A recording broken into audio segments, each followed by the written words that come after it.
said, I'd like to welcome everyone to our second Lunch and Learn. And it uh, it's actually an incredible privilege for me to be able to update you on, as everyone here knows, there has been tremendous change taking place with regard to uh, the American Rescue Plan of 2021. Um, I am going to start the session, and I'm actually going to start the session by going over some updates and modifications that we've made to Pennie.com. There are quite a few things here that I want to make sure everyone here is aware of. First and foremost is we are trying our very best to make sure that any update information related to the American Rescue Plan is available first and foremost here at the top, where people can see and learn information about what is transpiring, because again, there is a lot of change going on. There will be significant changes even this week. When Pennie's board meets, there will be significant changes yet. So please understand that we are doing our very best to make sure that that updated information is shared as timely as possible. One of the things that I'd like to point out here at the very top of Pennie.com is our savings calculator. We've added a savings calculator. It's one that most of you will be familiar with. It's the Kaiser Family Foundation savings calculator. We made a decision to utilize this, again, to help individuals comprehend the level of savings that are coming down, and we're providing this as a resource for them. So please understand that that's a tool out there that any customer, any assister can utilize. Another addition to the homepage are, in addition to the savings calculator, are these scenarios for helping customers understand the savings and the impact that's coming down by way of the American Rescue Plan. There are scenarios here for families.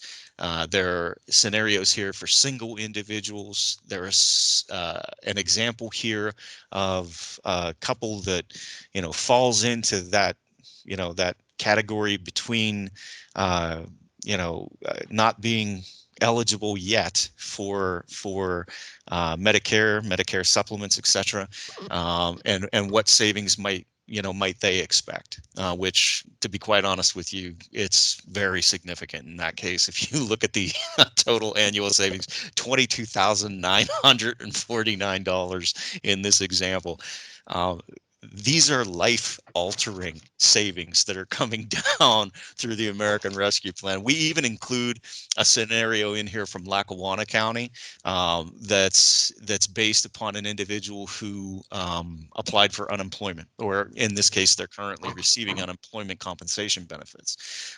But these scenarios are here again to help customers better understand what's available to them. And to that end, I also want to point out, and this link should have been shared with everybody on this call. If for whatever reason it's not, please do not hesitate to reach out to me about that.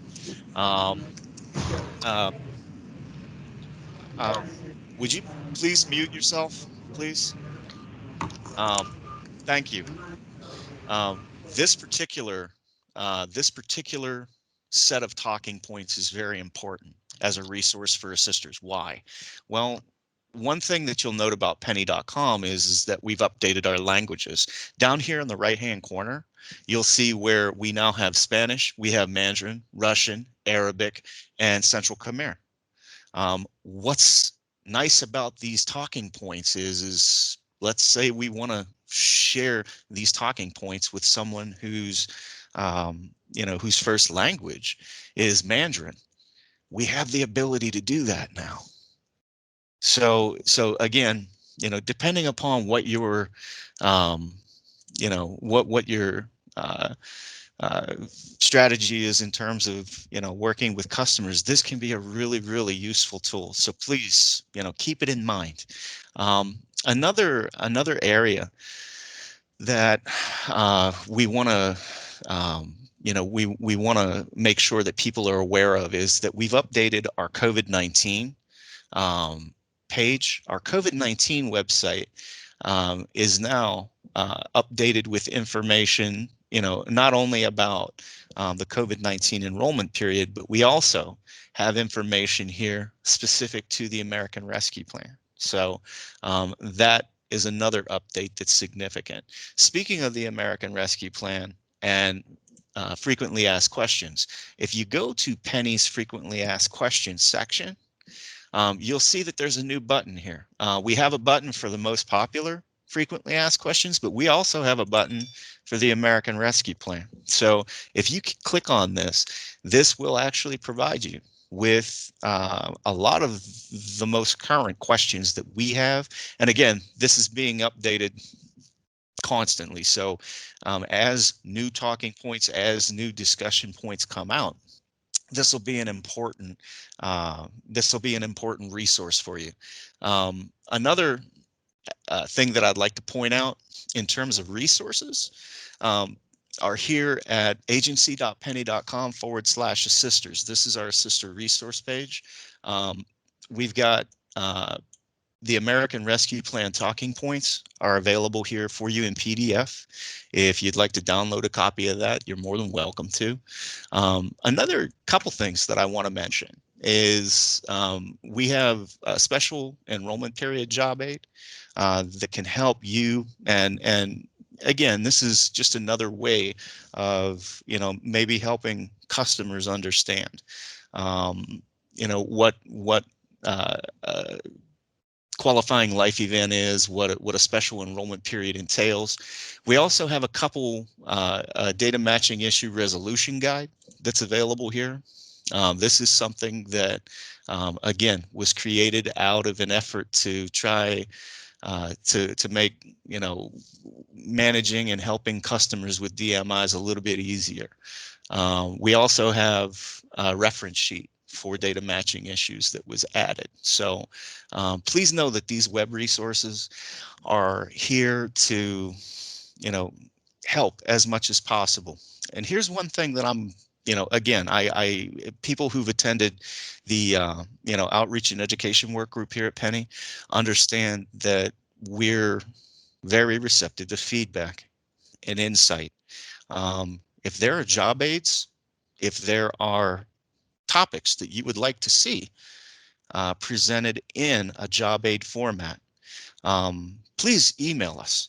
You can email me directly. It's scoyeager@pa.gov. You can email me. You can even call me 717-460-7307. We'd be happy to create more job aids. The one thing that we consistently strive for is creating tools that are useful not only for the education of customers, but we realize that there are a lot of community partners that you have that, if only people were born with an inherent knowledge of health insurance, which we know nobody is. So from that perspective, it is incredibly important that if you have ideas for tools, that you let us know. Okay. With that being said, I now would like to shift gears and provide you with some demonstration and some information that hopefully will make your jobs as assisters and enrollment entity managers a little bit easier. We're going to try and squeeze 3 topics in here very quickly, okay? And the first topic, and this actually comes out of well, a couple weeks ago, we had our first lunch and learn session. And what we're going to do at the moment is we're going to take a look at where an assister finds their assister number. Okay. Now, I'm going to, again, log in as our favorite assister, Olivia Fox. So I'm in Olivia's dashboard right now. This is an assister dashboard. And as we mentioned last week, we went over a little bit about pending requests, active individuals, inactive customers. But under my information, you have the ability to start off, and we'll just start with customer information, or I'm sorry, not customer information, but counselor information. This is where Olivia puts all her information. Okay, now you'll notice, and please take note of this. You'll see right here where it says assister certification number. Okay, this is an important number. Typically what this is this is the assister's Pennsylvania insurance ID number. You remember back when we were setting up accounts and we had mentioned to folks, in order to get your Pennsylvania insurance registration number in, you had to add 4 zeros in front of it. Well, this is that number. However, you'll see here where that number is represented with a 5, a whole bunch of zeros, and then a number. Well, this is a system generated version of that. And there are some of you who may have that. Now, with regard to editing this information, you have the ability to click on edit, and I'm going to date myself here. Okay, we're going to update the assister certification number here. So we go down. This is also where you can update your language preferences. And by the way, thank you so very much to everyone who took the advantage of updating their language preferences.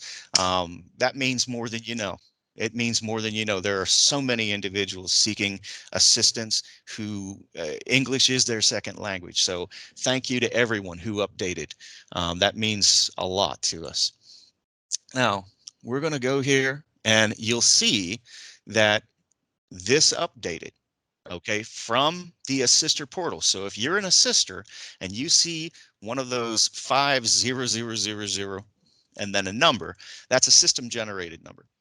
To enter your Pennsylvania registration number, the one that you get from the insurance department, you enter 4 zeros, and then in this case it was 86753, and anybody who knows the answer to that, 309, you're awesome. So that is an example of how you as an assister can actually update your own PID number. But what was asked last week was, how do I find my assister number? Well, guess what? If you go to certification status here under your profile, you'll see where your certification number for PID is here. It's either going to be a system generated one or your real one. Okay. But up here, there's a unique identifier. It starts with a 3, a series of zeros, and then a number. That is actually your Pennie assister number. It's a unique identifier that's created for every assister who creates an account here and claims an account with Pennie. Okay, so please keep in mind that when you're asked for your assister number, this is the number that folks are asking for. So if you call the Pennie call center and they say, well, what's your assister number? Well, you want to make sure that you know what the assister number is. You might even want to take a screenshot of something like this to have on hand in the event that, let's say, you get locked out of your account. And when you call in, the customer service representative says, hey, what is your, Pennie assister number? I'd be glad to help you. And you say, well, here's my assister number, and you provide your PID registration number.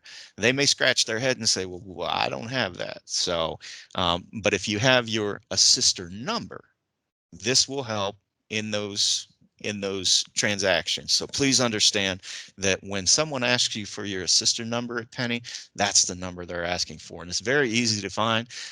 Again, you just go into your dashboard And then off to the right-hand side, you'll see where it says My Information. You go to Certification Status, and you can actually see your assister number. It's the first thing on the page.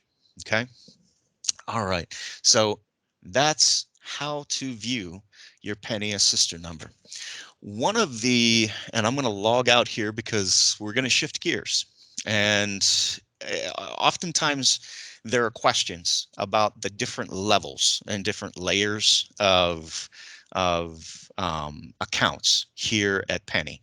And within this group, we have three different types of accounts. We have an assister account, which we just saw Olivia's assister account. We also have an enrollment management account or an enrollment entity management account. That enrollment entity management account is what we're going to take a look at right here. Okay. I'm actually going to log back in, but I'm going to log in as Fred Starr. Okay.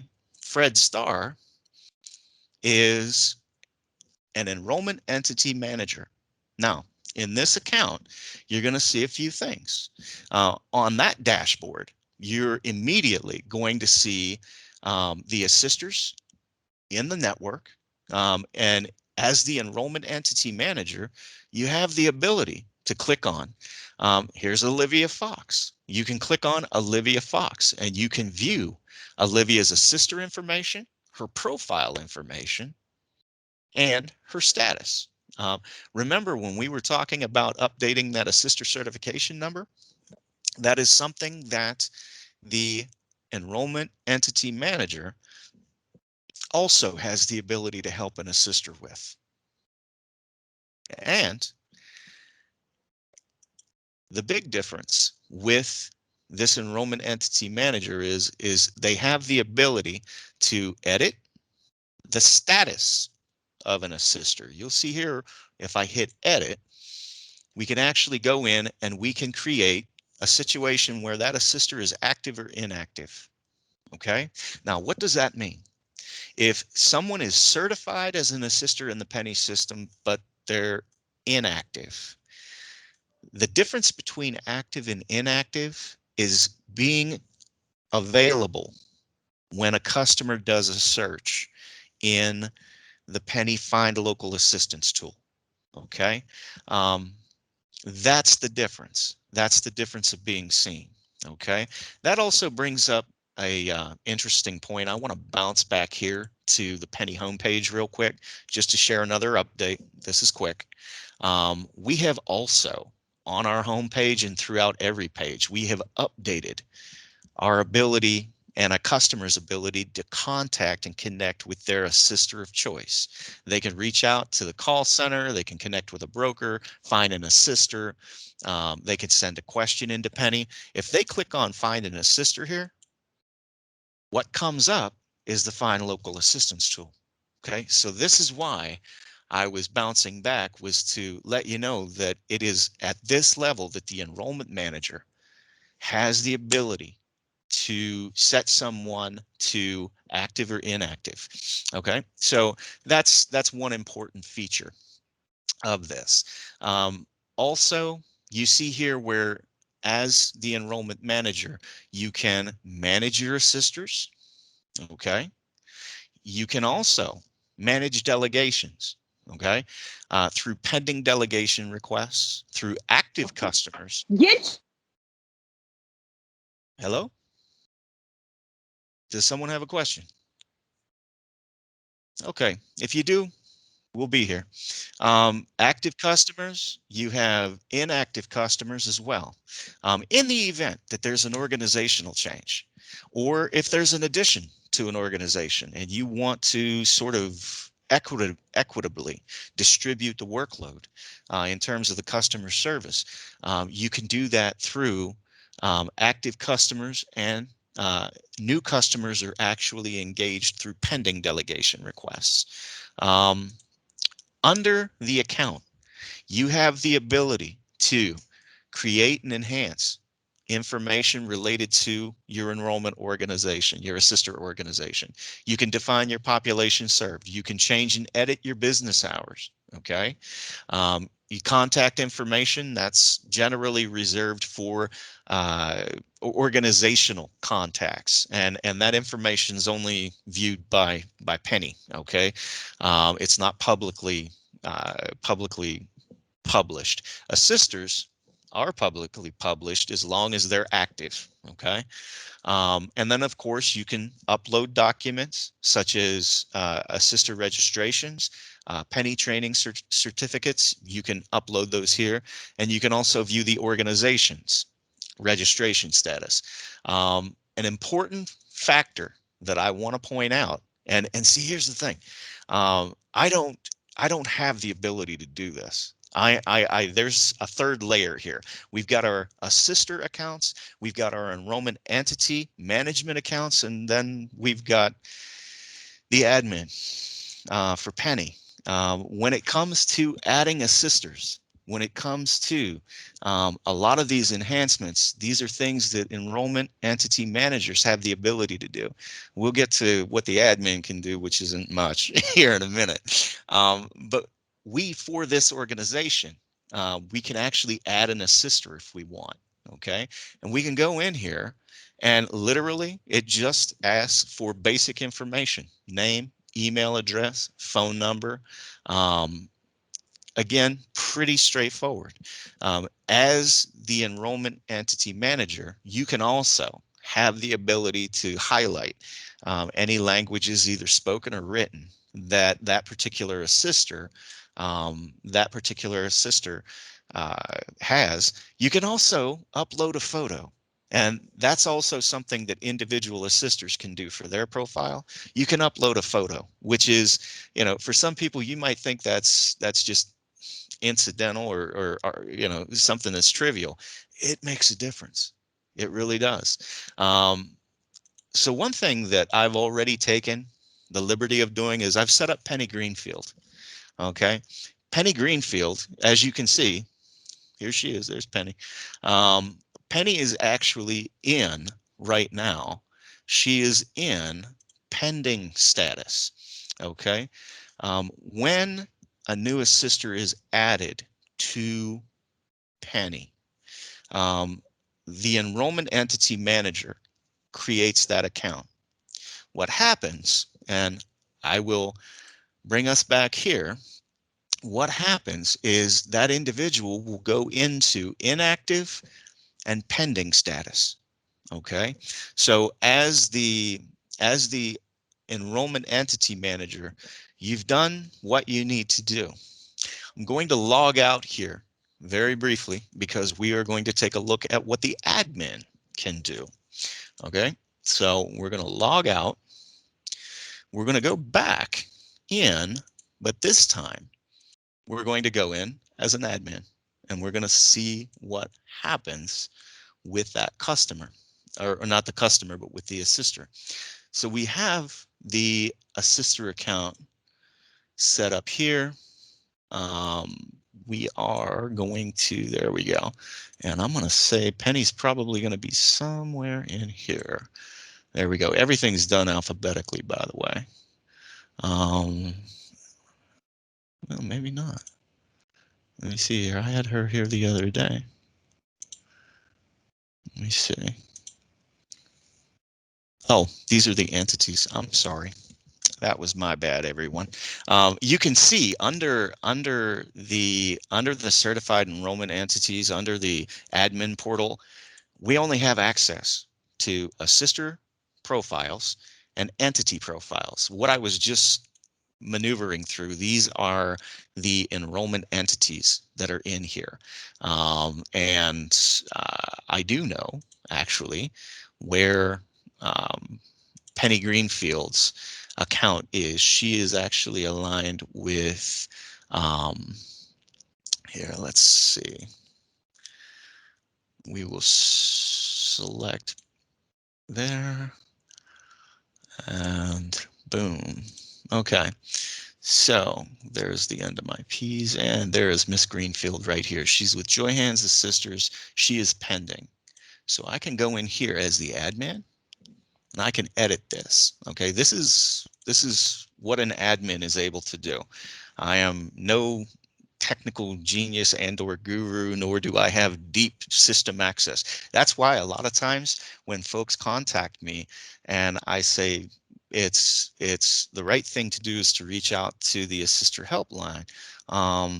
It's that's exactly the the case. They have system access on a level that I don't. But we're about to move Pennie into certified status. So when we move her into certified status, you'll see up here where it says activation link has been sent. Well, where was it sent? We'll find here in a minute. I'm gonna grab her email address because that's where it'll be sent. Okay. Now, also here, one of the things that we will do is we will move Pennie into active status. Okay. We'll make note of that down here.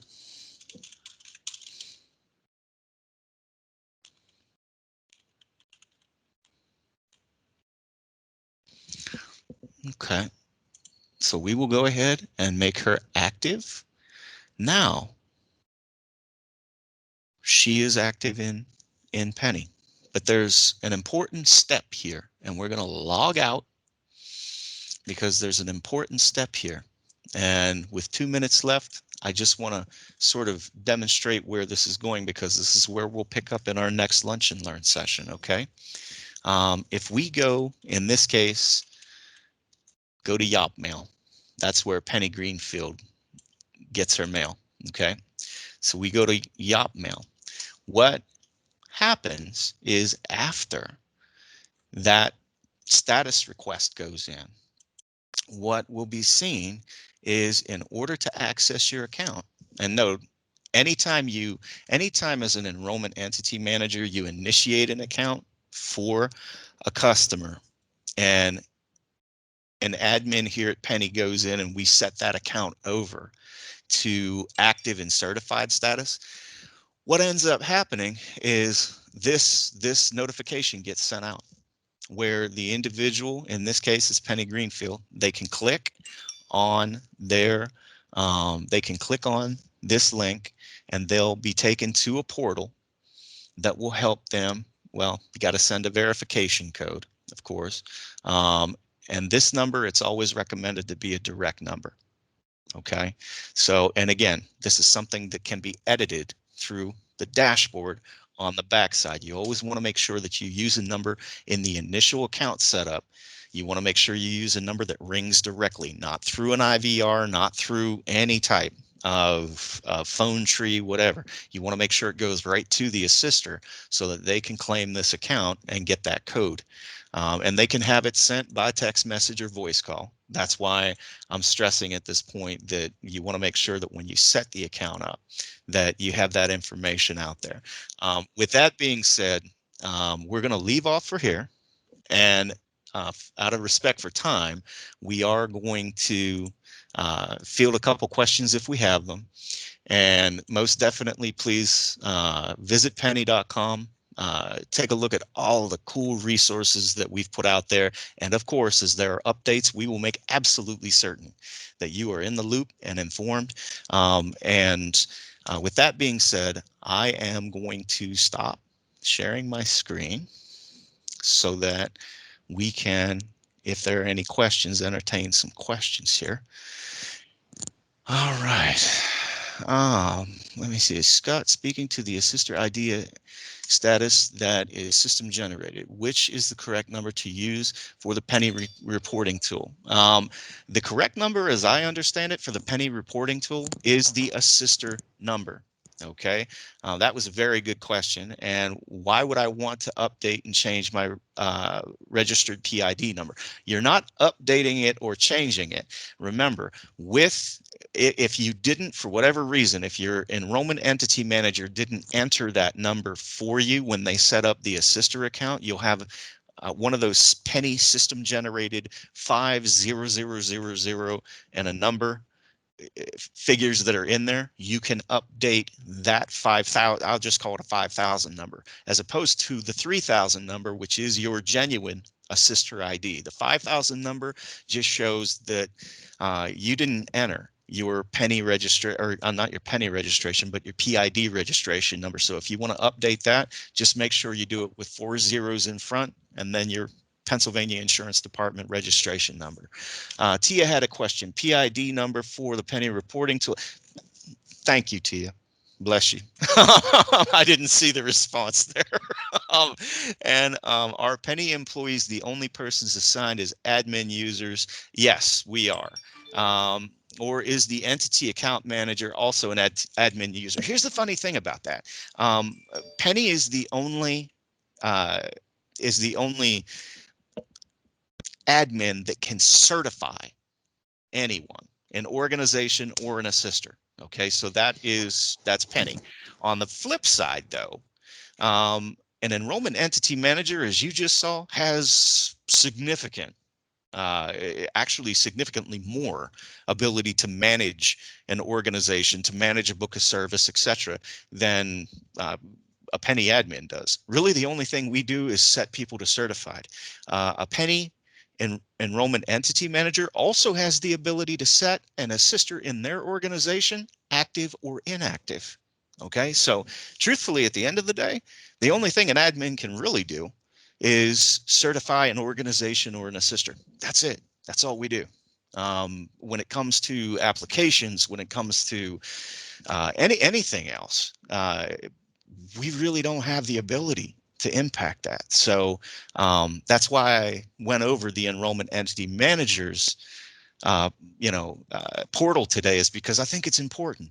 There are a lot of individuals who might not realize just how much influence and how much ability to change they do possess. So, okay. Okay, and thank you so much, Tia, for answering, helping answer. I couldn't see the questions. Is the SCP now open until August? Christina, that's a good question. Right now, I can honestly say that we are open until May 15th. But things are changing rapidly. Things are changing very rapidly. As soon as we have a definitive answer, I promise you we'll get that message out to you. And you are always welcome to email me. You are always welcome to call me if you have questions. So please don't hesitate to reach out. If only, thank you so much, Mr. Valencia. Lily, hi Lily, how are you? Is Pennie extending the SCP to 815? Again, that's a great question. And Lily, you have my direct dial, so you can call me or email me. I will do my very best to make sure that you're kept informed, and everybody on this call is kept informed. I just want you to know that there's a lot of change going on right now. It's a very exciting time to be in a position to assist the uninsured here in the Commonwealth of Pennsylvania. I can't thank you enough for the work you do every day. I mean that literally. There are so many communities throughout the Commonwealth that they are very fortunate to have you as resources, and don't think that that's something that Pennie is not proud of. We are incredibly proud of each of you for what you do and for the service you provide to the people who need it most. So with that being said, I hope everybody has a safe and a peaceful